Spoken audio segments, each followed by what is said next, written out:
श्री स्वामी समर्थ.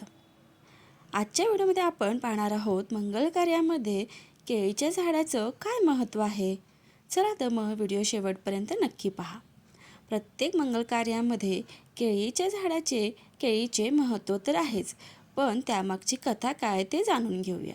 केळीचं झाड हे शापित झाड आहे. ऋषी दुर्वास यांची पत्नी कंदिनी हिला मिळालेला शाप म्हणजे केळीचं झाड आहे. ही आख्यायिका अशी आहे की ऋषी दुर्वासा हे एकदा उशिरा आपल्या कुटीत परतले होते व परत दुसऱ्या दिवशी ब्रह्ममुहूर्तावर उठून एक अनुष्ठान करण्याचे होते.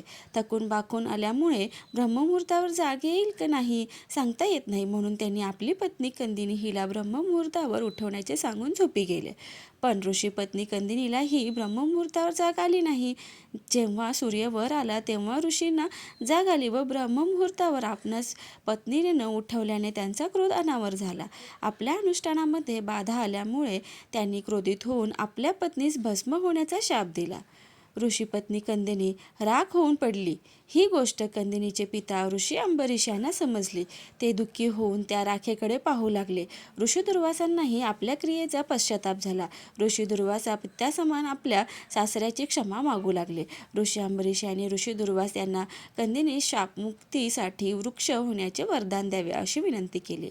त्याप्रमाणे ऋषी दुर्वास यांनी त्या राखेतून एक केळीचं वृक्ष निर्माण केले व वरदान दिले की आजपासून पृथ्वीवर जे काही मंगल कार्य, पूजा, अनुष्ठान, लग्न कार्य होईल तेव्हा तुझ्या झाडाचे फळ, पान व खोड याचा प्रामुख्याने समावेश होईल. तसेच पानात भगवान विष्णू तर खोडात भगवान महादेव यांचा वास असेल.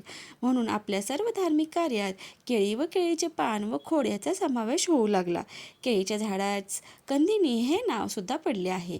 हिंदू मंगल कार्यात म्हणजे शुभ प्रसंगी केळीच्या झाडाला अत्यंत पवित्र मानले जाते आणि त्याचा वापर करण्यामागे अनेक धार्मिक व वास्तुशास्त्रीय कारणे देखील आहेत.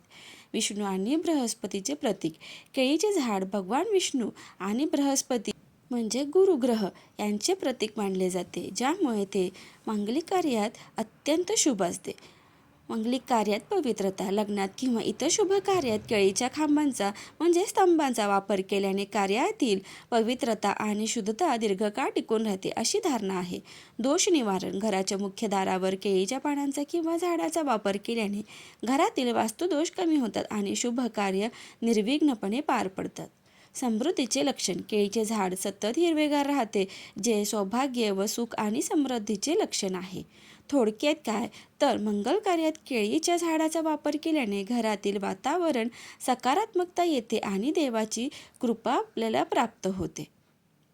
माहिती आवडल्यास व्हिडिओला लाईक, शेअर आणि सबस्क्राईब करायला विसरू नका. धन्यवाद.